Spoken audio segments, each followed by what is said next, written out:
예. 네, 알겠습니다. 어쨌든 지금 우리 신인규 변호사께서는 7대1 가능성도 있다. 우리 장윤미 변호사님께서는 그럼에도 불구하고 8대0 파면 결정으로 양심과 그 능력을 믿습니다. 아니 저는 그 누군가 한 명이 누군지는 제가 모르지만 네. 하여튼 이거는 8대0이 지금까지 안 나온다라는 거는 뭔가 문제가 있는 거예요. 근데 우리가 문제가 있는데 뭐가 문제인지를 모르니까 그냥 아유 8대0일 거야 8대0일 거야 하고 여기까지 왔는데 네. 오늘 결정문을 딱 읽어보니까 7대1이네. 누가 거기서 가운데서 장마당 펼쳐가지고 지금 뭐 돗자리 깔고 5일장 네. 하는지를 알겠어요 지금 보니까. 네, 보인다는 거죠. 보이죠. 결정문으로 예. 봐도 지금 가장 윤석열 세계관으로 가 있는 사안들을 사람. 바라보고 있으니까 이런 결정 나오고요. 저는 한 말씀만 보태면 네. 김복형 재판관식으로 법을 해석하기 시작하잖아요. 네. 어떤 문제에 귀결되는지 아십니까?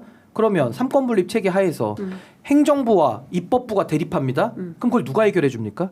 그럼 해결 영원히 안 할 겁니까? 영원한 평행선입니까? 그러니까. 그거 해결하라고 사법부를 놓은 것이고 그거 해결하라고 헌법재판소를 놓은 거예요. 맞습니다. 고도의 정치 판단을 해달라고 해달라. 예. 해서 거기에 따르라고 한 건데 김복형 재판관식으로 사고를 하면요. 예. 그러면은 국회에서 왔는데 대통령이 봐도 이거 영원히 아니야. 계속 임기 내내 안 하면요 헌법재판소는 구성 못 해요. 그 논리로 귀결되는데 너무 무책임하고 너무 도망가는 판결이거든요. 그러니까 저는 이제 헌법재판소의 존재 유무, 존재 의미까지도 이번에 윤석열 재판 그 파면 결정 과정에서 그 문제까지도 한꺼번에 도출될 수 있다. 여기서 이상한 결정을 내리게 된다면 헌재 왜 필요하냐. 아니 그래서 일종의 헌재 저는 무용론까지도 요거 넣을 수 지금 있겠죠. 규정이 없어서 그러니까 임명을 언제까지 하라는 규정이 없으니까 오히려 대통령이 이렇게 좀 뭉개도 괜찮다 지금 이런 얘기인데 반대로 봐야죠. 너무 명백하니까 언제까지 하라는 규정도 없어요. 왜? 아니 그 상식의 영역 아닙니까? 아니 국회가 선출했으면 네. 대통령은 국가기관 구성권이라는 책무로서의 임명이지 이건 본인이 누구를 해라라고 하는 게 아니에요. 국가기관 구성권이라는 거는 상권분립 체제에서 우리가 대통령을 국가 원수로 보지 않습니까? 네. 서열이 높다는 뜻이 아니라 나라를 대표하는 거는 대통령한테 권한을 준 거예요. 형식적 국가 원수로서의 기능을. 네. 그래서 우리 헌법책도 보면은 행정부 수반으로서의 기능과 국가 원수로서의 기능이 있는데 국회가 선출한 3명의 몫의 헌법재판관 임명을 하는 건요. 국가 원수로서의 책임을 이행하는 겁니다. 예를 들면 국회의원 당선됩니다. 그날 표 개표하면은 그날로서 임명되는 건데 그분이 선관위에 가서 그 당선증을 받아옵니다. 딱 그거거든요. 근데 이걸 가지고 그거 시한 규정이 없으니까 영원히 뭉개도 돼. 이런 해석까지 가는 거예요. 그럼 나라는 완전히 무너지죠. 그럼 헌법재판소 왜 만듭니까? 그러니까요. 무용론이 바로 튀어나오고 그렇습니다. 오히려 헌법재판소 입장에서도 본인들의 헌법 해석을 통해서 이 공백이 있으면 그 공백을 채우는 쪽으로 나가야 되는데 그냥 손 놔버리는 거니까 너무 무책임한 거죠. 그렇죠. 이 김복경 존재 의미가 재판관이. 없는 거죠. 도대체 헌법재판소는 왜 존재하는 거냐 이런 비판, 무용론 말씀하셨는데 그런 얘기가 나올 수밖에 없는 것이고요. 지금 어쨌든 한덕수 총리 이 복귀 이후에 펼쳐질 정치 과정이 또 어떻게 될지 지켜봐야 될 것 같고요. 관련해서 윤석열 대통령 2차 공판 준비 기일이 오늘 44분 만에 종료됐다는 속보 들어와 있습니다. 다음 공판 기일은 4월 14일이라고 하는데요. 이게 지금 여러 가지 재판이 동시병행되고 있기 때문에 많은 국민들께서 조금 헷갈릴 수 있는데 형사재판과 헌법재판은 분리해서 보셔야 될 것 같고요.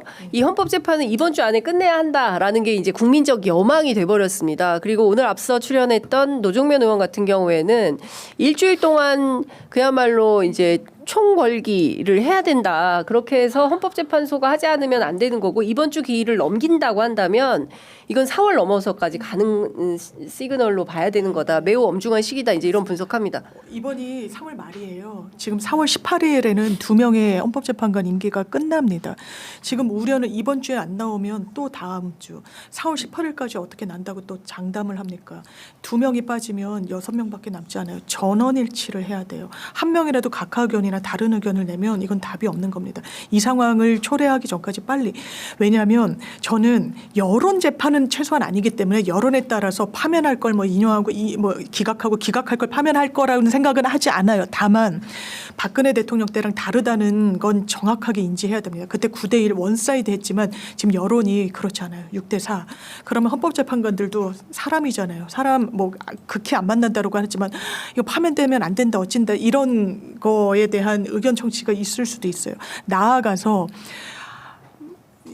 계속 격화될 수밖에 없는 이런 상황을 방치하는 건 역사의 죄를 짓는 거고요. 그리고 여론 재판이 아니라고는 합니다만 선고 기일을 지정하는 그런 걸 보면은 정치적인 어떤 고려는 분명히 있어 보인단 말이에요. 아예 없다고는 할 수 없어요. 그리고 정치적 사법기관이라고 지칭되는 사법기관이기도 하고 이런 걸 감안하면 정말 우리가 헌법재판소에 어떤 의미에서는 힘을 실어줘야 된다. 이거 파면해도 된다라는 안심을 장외에서 합당한 범위 내에서 해야 된다. 그러니까 총력전이 이제 야당들 사이에서도 필요한 거죠. 이번 주. 자, 직무에 복귀한 한덕수 총리가 이제 좌우는 없다. 다만 마은혁 재판관 임명에 대해서는 입장을 밝히지 않았습니다. 관련해서 지금 그 박찬대 원내대표는 그러니까 마은혁 헌법재판관 당장 임명을 해야 된다라는 입장이고요. 그리고 헌법재판소는 내일 당장 윤석열 탄핵에 대해서 선고를 하라라고 요구를 하고 있습니다. 자, 복귀한 한덕수 총리가 마은혁 재판관 임명할까요? 그러니까 저는 당연히 하는 게 맞는데 이 윤석열식의 내란 DNA를 공유하는 사람들끼리는 끝까지 저는 안 할 걸로 봅니다. 그렇기 때문에 더더욱 전 헌법재판소가 윤석열 파면이라고 하는 그 중차대한 결정을 빨리 내려줌으로써 오히려 한덕수의 이 우유부단함까지도 전 심판을 받아야 된다. 그러니까 한덕수 자신을 또 좀 탄핵할 수는 없잖아요. 네. 그러니까 이 공백을 전 윤석열 파면으로 빨리 메꿔줘야 된다. 박근혜 때보다는 지금 원사이드 하진 않아요. 그러니까 더더욱 더 빨리 내려서 이 지금 갈등을 완화시키고 다음 국면으로 넘어가야 나라가 안정되는 거거든요. 그러니까 저는 헌법재판관들이 이제는 더 미루고 숨을 곳은 없다. 좀 빠르게 결정 내려야 된다고 봅니다. 네, 우리는 극명의 대립권에 있다. 이제는 좌우는 없다고 생각한다. 앞으로 발전하는 게 중요한 과제다. 급한 일부터 추스르겠다. 제가 앞장서서 통상과 산업을 담당하는 국무위원들과 민간이 함께 세계의 변화에 대응할 수 있도록 민관 합동 체계를 가동하겠다. 라는 것입니다. 그리고 대형 산불과 관련해서는 대국민 담화를 밝히겠다고 하면서 마은혁 재판관 임명 어떻게 하시겠습니까? 라는 기자들의 질문에는 다음에 뵙겠습니다. 하고 말을 하지 않았습니다. 자, 그 마은혁 재판관 임명은 장 변호사님. 당위의 문제예요. 이거 헌법재판소법에 이런 임명하지 않은 부작위에 대한 이런 판단이 내려지면 당연히 그 후속 조치 하여야 한다라고 되어 있습니다. 이런 위헌 위법을 방치하면서 민간 합동을 꾸리겠다. 아니요. 사법 시스템 자체를 민주주의의 상권 분립 원리 자체를 허물어 버리면서 무슨 민간 합동입니까? 그리고 본인이 대통령입니까? 무슨 통상 운운합니까? 대한민국의 위기를 극복하는 가장 빠른 방법은요. 윤석열 파면입니다. 다른 방법은 없어요. 다른 카드는 대한민국에 존재하지 않아요.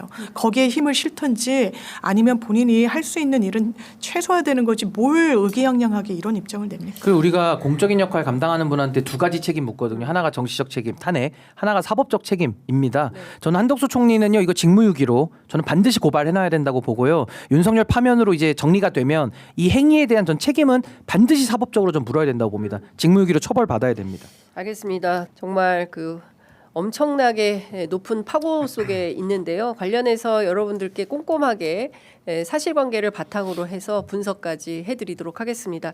자, 오늘 두 분 말씀은 여기까지 듣도록 하겠습니다. 말씀 잘 들었습니다. 감사합니다. 고맙습니다. 네, 감사합니다.